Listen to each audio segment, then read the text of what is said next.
تیری جالیوں کے نیچے قیامت سرکار قیامت نعرے تکبیر نعرے رسالت۔ اے اسلام کی عظمتوں کو پامال کرنے کی ناپاک جسارت کرنے والوں، آج وہ لوگ بھی بک رہے ہیں جن کے منہ سے 5 کلومیٹر کے دور سے خبیثوں کے بدبو آتی ہے، وہ قرآن پر کمنٹ کر رہے ہیں قرآن کی آیت نکالی جائے، آیت جہاد نکالا جائے۔ ہم نے لودھی حکومت سے لے کر مغلیہ سلطنت تک بھارت میں 950 سال تک حکومت کیا، مگر ہم نے کبھی نہ کہا کسی کے دھرم کے قانون بدلے جائے، کسی کا وصول بدلا جائے، کسی کا کلچر بدلا جائے۔ 75 سال میں تمہیں چربی چڑھ گئی ہے اور کہتے ہو قرآن بدلا جائے۔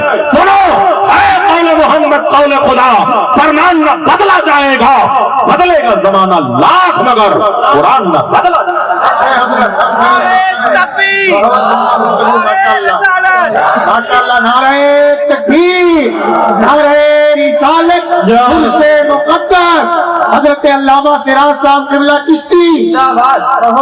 اب بتاؤ، سننا چاہتے ہو یا جلدی سے گھر جانا چاہتے ہو؟ تو ذرا ہاتھ اٹھا کر کے بتاؤ کتنے لوگ جلدی سے گھر جانا چاہتے ہیں؟ سنی مسلمان ہیں، جذبات میں آئے ہیں۔ میں آپ کو رسول کا حوالہ دیتا ہوں، گنبد خضرا کی ہریالیوں کا حوالہ دیتا ہوں۔ اپنی کرسیاں لے لو، ذرا میرے قریب آ جاؤ۔ ہم الٹتے نہیں بے جان کتابوں کے ورق، ہم پڑھتے ہیں جو چہروں پہ لکھا ہوتا ہے۔ اگر طوفان میں کشتی ہو تو بن سکتی ہے تدبیر ہے، مگر کشتی میں طوفان ہو تو کیا الزام طوفان کا؟ اب ذرا انقلابی نعرہ لگاؤ تاکہ پتہ چلے حضرت سیدنا روشن شاہ علیہ الرحمہ کے دیوانے یہاں کھڑے ہیں۔ دیوان گانے عشق محمد کو دیکھ کر گھبرا گئی ہے گردشیں، دورہ کبھی کبھی باہوں میں ہاتھ ڈالے ہیں ماہو نجوم کے، گزرا ہے ان حدوں سے مسلمہ کبھی کبھی۔ اب ذرا بولو سبحان اللہ، بیٹھ جاؤ۔ انشاءاللہ آپ جب تک محبت سے ساتھ دیتے رہو گے سراج چشتی خطاب کرے گا۔ میں زبردستی مسلط ہونے والا نہیں۔ اے مسلمانوں، آج پیغام دینا چاہوں گا اور تاریخ بتانا چاہوں گا، جسے فضول سمجھ کر بجھا دیا تو نے، وہی چراغ جلاؤ تو روشنی ہوگی۔ آج نعرہ لگایا جا رہا ہے بھارت سے 2022 تک بھارت کے مسلمانوں کا خاتمہ کر دیا جائے گا۔ تم نے موبائل کا میسج سمجھ لیا ہے، جو ٹچ کرو گے ڈیلیٹ کر دیے جاؤ گے۔ کان کھول کر کے سن لو، ہندوستان میں اسلام کو تھوڑی دیر دبایا تو جا سکتا ہے مگر مٹایا نہیں جا سکتا ہے، اس لیے کہ اسلام تیری نبض نہ ڈوبے گی حشر تھا، تیری لبوں میں خون روا 4 یار تھا۔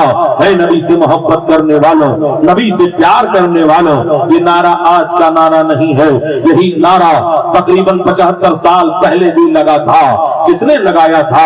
شدھی سنگٹھن نے لگایا تھا۔ اس زمانے کو یاد کرو جب 4 لاکھ مسلمانوں کے ایمان پر ڈکیتی ڈالی گئی تھی۔ یہ علاقہ کون سا ہے؟ علاقہ گوالیر کا ہے، علاقہ متھرا کا ہے، علاقہ جے پور کا ہے۔ یہی وہ علاقہ ہے جہاں 4 لاکھ مسلمانوں کے ایمان کو برباد کیا گیا تھا۔ 4 لاکھ مسلمان مرتد ہو چکے تھے۔ تو اے لوگوں، نہ تو ندوہ سے کوئی ٹیم آگے بڑھی تھی، نہ دارالعلوم دیوبند سے کوئی ٹیم آگے بڑھی تھی۔ ایک جماعت تھی جو بریلی کی جماعت تھی، جس جماعت کو جماعت رضائے مصطفیٰ کہتے ہیں۔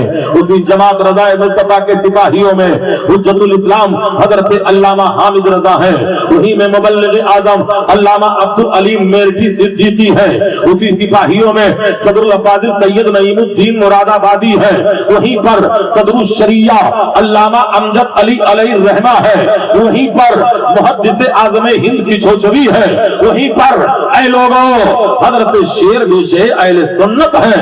یہ وہ نفوس قدسیہ ہے جن لوگوں نے آگے بڑھ کر کے طوفان بدتمیزی کا مقابلہ کیا تھا۔ جب اے لوگوں اسلام کے منحط کیا جا رہا تھا مسلمانوں کو، تو یہ جماعت آگے بڑھی تھی اور متھرا پہنچ کر کے ہیڈ کوارٹر بنایا تھا اور وہیں سے بیٹھ کر کے تبلیغ دین کیا تھا۔ کوئی معالج حیوانات کی شکل میں جا رہا ہے، کوئی جوگی کی شکل میں جا رہا ہے، کوئی گویے کی شکل میں جا رہا ہے، کوئی ڈاکٹر کی شکل میں جا رہا ہے اور جا کر کے مسلمانوں کو دین کی دعوت پیش کی۔ وہ 4 لاکھ مسلمان معاذ اللہ جو مرتد ہو چکے تھے پھر سے انہیں اسلام کا کلمہ ملتا ہے، اور مزید 50,000 غیر مسلموں نے ان رضا کے دیوانوں کے ہاتھ پر کلمہ پڑھا تھا۔ تو اے لوگوں، متھرا کے ایک پنڈت جی تھے جو حضرت صدر الافاضل سے ٹکرا گئے تھے، سید نعیم الدین مراد آبادی سے ٹکرا گئے تھے اور کہنے لگے تھے مولانا تم مجھ سے کیا مناظرہ کرو گے؟ ارے تمہارے نبی پر نازل ہونے والے قرآن کو 18 پارہ ہم نے اپنے سینے میں محفوظ کر لیا ہے، مناظرہ تم کیا کرو گے؟ تو صدر الافاضل نے کہا تھا تب تو مناظرہ میں جیت گیا۔ کہا کیسے جیت گئے؟ کہا یہ میرے قرآن کا معجزہ ہے کہ کفر کی چھاتی پہ چڑھ کر کے قرآن بول رہا ہے، اے قول محمد قول خدا، فرمان نہ بدلا جائے گا، بدلے گا زمانہ لاکھ مگر قرآن نہ بدلا۔ نعرے تکبیر، نعرے رسالت، نعرے رسالت، فوجا کا ہندوستان، فوجا کا ہندوستان، نعرے تکبیر، نعرے رسالت۔ حضرات آج ہم قرآن کو پڑھنا چھوڑ دیے ہیں۔ میرے ملت کے نوجوانوں، دن بھر میں 10 مرتبہ فیس بک تم کھولتے ہو مگر مہینے میں تمہیں توفیق نہیں ملتی ہے کہ قرآن کھول کر کے پڑھ لو۔ قرآن وہ کتاب ہے جو سب سے زیادہ پڑھی جانے والی دنیا میں اگر کتاب ہے تو قرآن ہے، سب سے زیادہ چھپنے والی اگر کوئی کتاب ہے تو قرآن ہے، سب سے زیادہ ٹرانسلیٹ ہونے والی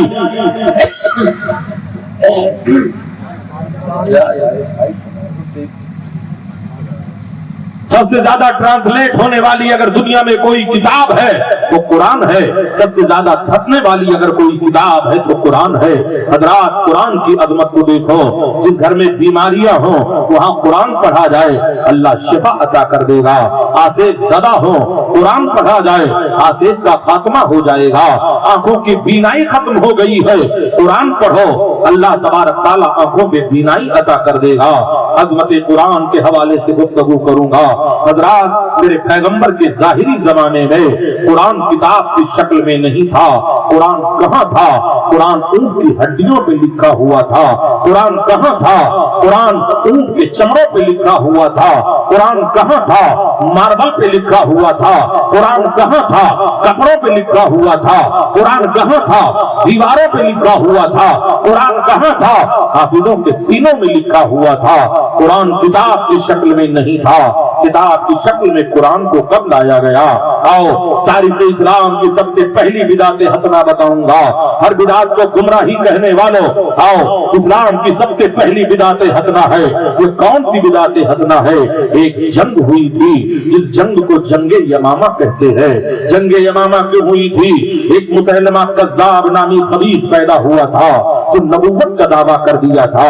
اس کی سرکوبی کے لیے حضرت خالد ابن ولید رضی اللہ تعالیٰ عنہ کو سیدنا صدیق اکبر رضی اللہ تعالیٰ عنہ نے ایک فوج دیکھ کر کے اس کی سرکوبی کو بھیجا تھا۔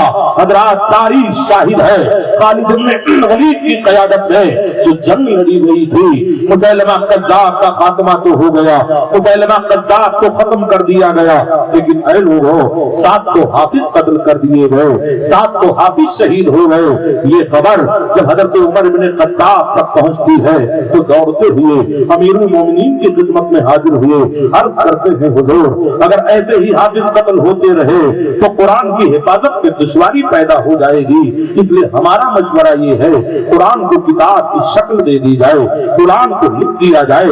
حضرت صدیق اکبر نے کہا تھا اے عمر نہ تو نص قطعی ہے اور نہ ہی حدیث کا کوئی جملہ ہے کہ قرآن کو کتاب کی شکل دے دی جائے۔ تو حضرت عمر نے کہا تھا امیر المومنین اگر قرآن کا فیصلہ نہیں ہے اور حدیث میں حکم نہیں ہے تو کہیں منع بھی نہیں کیا گیا ہے، اس لیے جواز کی صورت پیدا ہو رہی ہے۔